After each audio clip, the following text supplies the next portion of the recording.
아멘. 감사합니다. 예. 자, 우리 하나님 말씀 구약성경 아모스 5장을 보겠습니다. 아모스 5장 21절로 27절까지 교독하십시다. 아모스 5장 21절로 27절.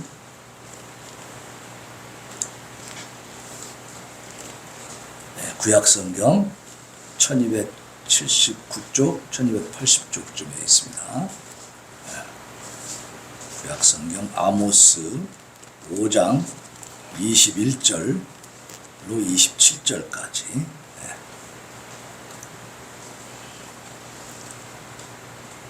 자, 21절 제가 먼저 봉독합니다. 내가 너희 절기들을 미워하여 멸시하며 너희 성회들을 기뻐하지 아니하나니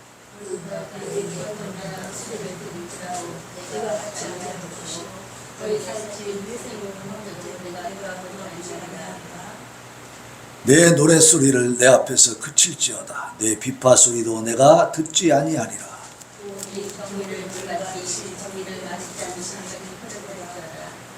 이스라엘 족속아, 너희가 40년 동안 광야에서 희생과 소제물을 내게 드렸느냐?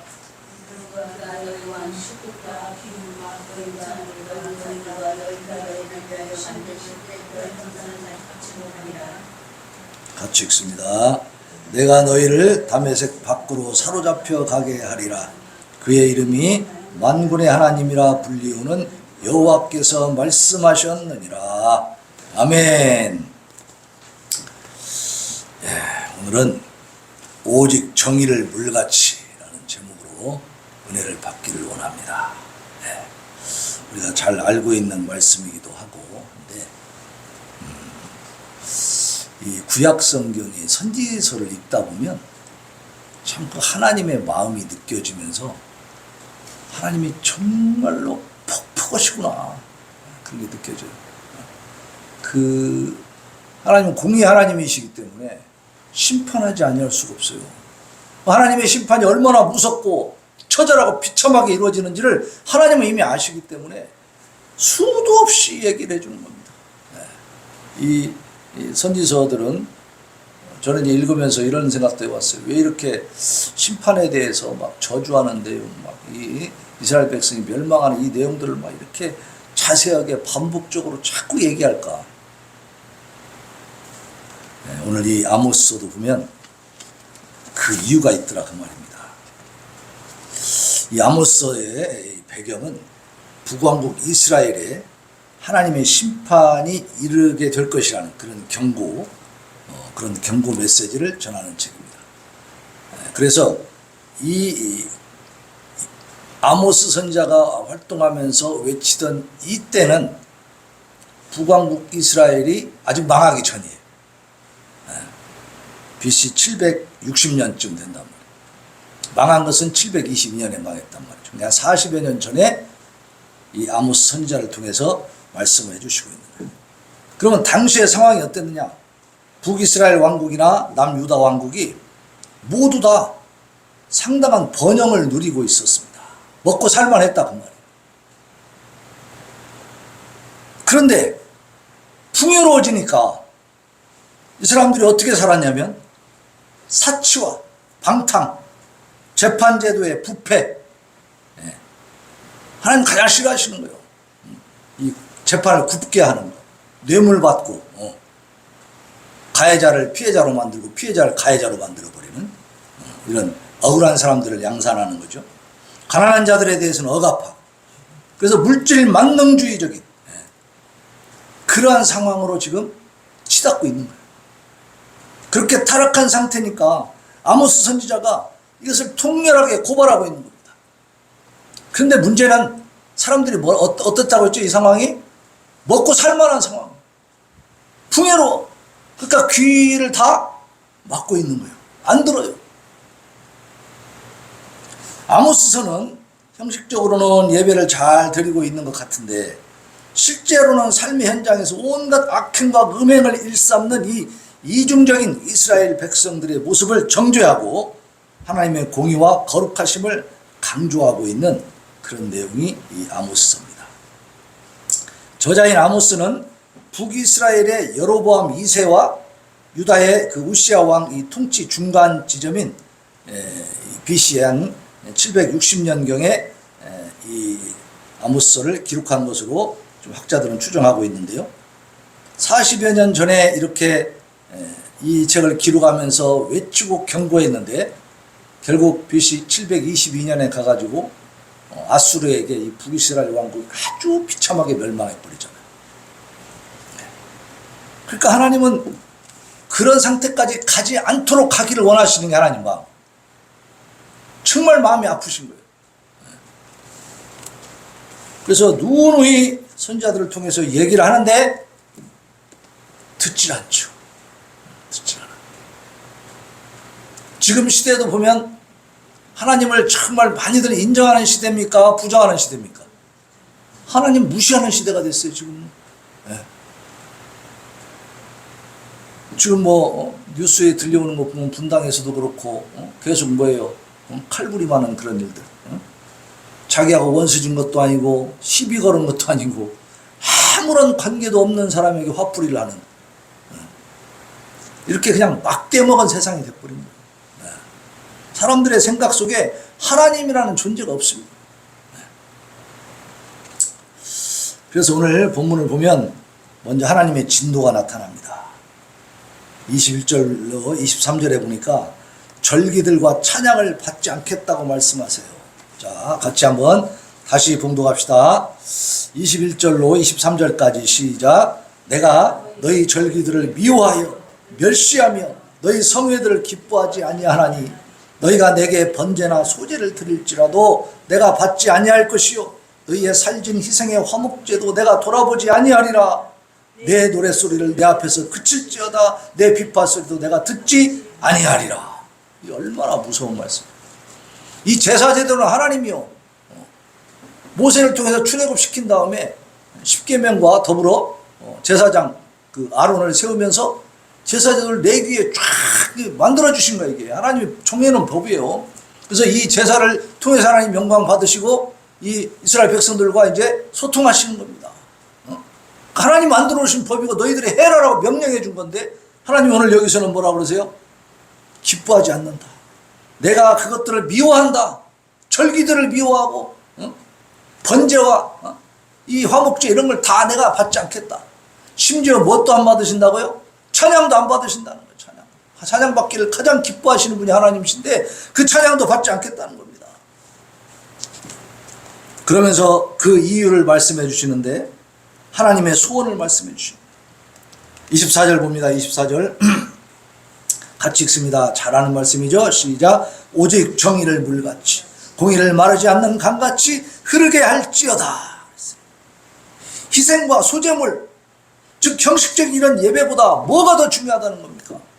삶의 모습이 더 중요해요. 삶의 예배가 중요하다는 거예요. 이 말씀은 사무엘상 에서도 말씀을 해주고 있는 내용이 나오는데 이 사무엘이 사울 왕에게 하는 그 이야기 중에 중요한 내용이 똑같은 맥락이 들어가 있죠. 그러니까 이스라엘의 초대 왕인 사울 왕이 아말렉을 진멸하고 거기에 가서 모든 짐승이나 사람이나 완전히 다 멸절시키라 했는데 어떻게 했어요? 살진 짐승들을 가져왔어. 살려가지고 온 거야. 그것도 아가 왕도 막 그냥 살려갖고 데리고 막. 이게 하나님은 다 진멸하고 완전히 없애버리라라고 했는데 자기 생각을 집어넣은 거죠. 그래가지고 막 데리고 오고 막 짐승도 데려오고 막 그랬어. 그러니까 뭐 사무엘 선지자가 이제 책망을 합니다. 왜 이렇게 했느냐 말씀대로 하지 않았느냐. 그러니까 뭐라고 핑계를 댑니까? 하나님 앞에 제사 드리려고 갖고 왔다. 그 변명 내용은 참 그럴듯하죠. 오늘날 이 시대를 살면서 우리 대한민국에서도요 잘못한 게 분명히 있는데도 불구하고 거기에 대한 변명과 계속해서 거기에 대한 부정, 잘못하지 않았다라고 부인하는 이러한 세력들을 우리가 보게 됩니다. 아, 무섭습니다. 그 사람들의 그 심장은 도대체 어떻게 만들어졌는지 모르겠어요. 근데 여기도 보니까 이 사울 왕의 생각이 그랬다니. 하나님을 두려워하고 하나님의 말씀에 대해 순종하지 못하는 것에 대한 철저한 회개가 있는 것이 아니고 거기에 대해 변명하라고 있는 거예요. 변명.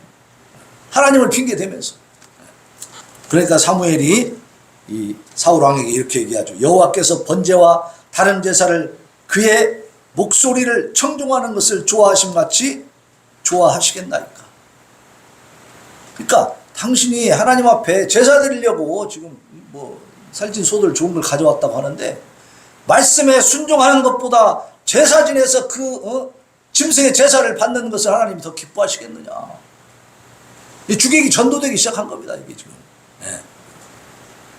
순종이 제사보다 낫고 듣는 것이 순종의 기름보다 낫다 그랬어. 그래서 거역하는 것, 말씀에 순종하지 않는 것은 점치는 죄와 같다는 거예요. 하나님 앞에 불순종하는 건 대단히 무서운 죄악입니다. 예. 요즘에 은혜의 시대다. 예수님은 사랑이시다. 그러니까 회개도 할 거 없다. 뭐 이렇게까지 하는 그 구원파들 이렇게 얘기하지 않습니까? 예수님은 말씀하시기를 이 바리새인 서기관들보다 훨씬 더 의로워야 하나님 나라 갈 수 있다 그랬어요. 율법을 폐하러 오신 게 아니고 어떻게 하라고? 완성하러 오셨다고. 완성하는 게 얼마나 힘듭니까? 이 시대에도 우리는 하나님의 말씀 앞에 두려움을 갖고 그 말씀에 순종할 줄 알아야 될 줄로 믿습니다. 그 순종하는 삶이 하나님 앞에 진정한 예배다 이 말이에요. 완고한 것은 사신, 사악한 신, 삿된 신에게 그 우상에게 절하는 것과 같다. 그러니까 하나님 말씀에 순종하지 않고 고집 부리는 거, 이거는 우상 숭배하는 거 똑같다는 얘기예요. 우상 숭배하는 거 하나님이 제일 싫어하시잖아요. 왕이 여호와의 말씀을 버렸으므로 여호와께서도 왕을 버려 왕이 되지 못하게 했습니다. 결국은 사울은 버림받죠. 그 대에서 끝나잖아요. 그 자식들이 다 전쟁터에서 같이 다 죽어버리죠. 우리는요, 하나님 앞에 설 때에 이 원리를 잘 알고 서야 되는데, 우리가 어떤 그 알고 있는 형식을 잘 갖춘다고 해서 하나님이 기뻐하시고 막 원하는 복을 다 내려주시고 이런 것이 아니라는 거예요. 중요한 건 하나님의 마음을, 하나님의 뜻을 잘 알아야 될 줄로 믿습니다. 그리고 그 뜻에 따라서 삶을 살아야 된다. 지금 이제 이 시대에 우리 교회 내에서도 이혼이 많이 일어나고 있습니다. 황혼 이혼까지 해가지고 이제 뭐 나이들 갖고도 막 이혼하고 난리죠. 그건 왜 그런가? 하나님의 말씀에 분명히 남편은 아내를 어떻게 사랑하라고 그랬습니까? 그리스도가 교회를 사랑한 것처럼 사랑하라고 그랬어요. 또 아내들은 어떻게 해요? 어떻게 남편을 공경하라고 그랬습니까? 응? 하늘같이. 아내나 남편이나 하나님의 말씀을 따라서 주를 섬기듯 아내가 남편을 섬기고, 남편은 교회를 주님이 사랑했듯이 그렇게 사랑한다면 이혼할 수 있습니까? 없죠. 왜냐하면 남편은 아내를 위해서 죽어야 되는 겁니다. 예수님이 교회를 위해서 죽으셨잖아요. 십자가 사건이 있었기 때문에 교회가 탄생된 거 아닙니까? 응? 그만큼 사랑하셨잖아요. 근데 그러한 사랑이 과연 어느 정도나 지금 실현되고 있는가? 우리의 삶의 현장에서 얼마나 실천되고 있고, 그것을 실천하지 못한 것 때문에 하나님 앞에 정말 자복하고 통회하며 아픈 마음으로 회개하고 있는가? 과연 그럴까요? 성도들이 그렇게 삽니까? 모르겠어요. 참 복된 가정들을 이룬 크리스찬 가정들도 많이 있지만 그렇지 못한 경우들도 많이 있는 것을 보게 됩니다. 광야에서부터 타락한 모습을 보였던 이 이스라엘의 족속, 그들은 지금 가나안 땅에서 젖과 꿀이 흐르고 있는 이 풍요를 누리면서도 어때요? 계속해서 악을 행하고 있다고 말이에요. 이 대한민국도 하나님께서 어떻게 해주셨어요? 응? 불과 70여 년 전에 세계 최빈국이었는데 가장 가난한 나라예요. 저도 어릴 때 강냉이 좀 먹었던 기억이 난다. 옥수수빵 같은 거. 지금 보릿고기가 어디 있고, 이제 뭐 쌀이 넘쳐나서 지금 걱정일 정도의 이런 풍요로운 시대가 되니까 감히 하나님을 대적하는 자들이 나타나더라. 그래서 예수님은 사랑이니까 다 포용해주고 다 받아주신다. 이렇게 해서 하나님의 사랑을 아주 값싼 것으로 변질시켜버려요. 이렇게 형식은 갖추고 있지만 내용이 없는 진실하지 못한 이 이스라엘 백성들에게 하나님이 이제 징벌할 것을 경고하고 계십니다. 26절로 27절에 보니까 자, 같이 읽어봅시다. 26절 시작. 너희 왕 식굿과 기운과 너희 우상들과 너희가 너희를 위하여 만든 신들의 별 형상을 지고 가리라. 그 다음에 27절 내가 너희를 다메섹 밖으로 사로잡혀 가게 하리라. 그의 이름이 만군의 하나님이라 불리우는 여호와께서 말씀하셨느니라. 식굿과 기운이라고 하는 것은 우상입니다. 우상. 그들이 섬겼던. 그래서 식굿은 이제 히브리어로 사쿠트인데 이게 장막, 신당 이런 말, 몰록의 장막 이런 말도 있습니다. 이런 뜻도. 그래서 별 모양의 메소포타미아의 우상들이. 또 몰록이라고 하는 것은 뭐예요? 암문의 인신 제사를 드리는 신이죠. 이게 정말 가증한 것들이 하나님이 가장 싫어하는 그런 것들을 어떻게 써요? 이스라엘 민족이 만들어 놓고 섬기고 있는 거야. 그 우상을. 그리고 기운이라고 하는 것은 별 모양의 신상을 말하고 있는데 아수르와 바벨론에서 숭배하는 나무를 잘라서 만든 우상이라고 합니다. 다 나무로 만들고 무슨 뭐 금속으로 만들고 뭐 이런 거 아닙니까? 이것들은 말도 못하고 냄새도 못 맡고 듣지도 못하고 아무런 능력도 없는 거예요. 근데도 그것을 열심히 섬기고 있으니까 하나님 뭐라고 하십니까? 너희가 너희 왕 식국과 기운 너희 왕은 그 우상이야. 우상. 그 우상들과 너희가 너희를 위해서 만든 신들의 별 형상을 지고 그걸 지고 간다 이거예요. 어디로 가요? 다메섹 밖으로 간다는 거예요. 이야, 정말 지금 북이스라엘이 다메섹까지 영역을 확장해 가지고 말이죠. 나름대로 지금 굉장히 융성하고 있는 상황인데 하나님 앞에는 아주 빈곤한 삶을 사는 거예요. 최악의 삶을 사는 거예요. 그러니까 하나님이 너희가 다메섹 밖으로 다 잡혀서 나가게 될 것이다. 그래 이 사람들이 생각할 때는 지금 우리가 잘 살고 있는데 우리의 세력이 센데 우리가 풍성하게 사는데 우리가 행복하게 살고 있는 게 무슨 말이냐. 근데 하나님 보시기에는 그게 풍성한 게 아니에요. 빈곤한 거.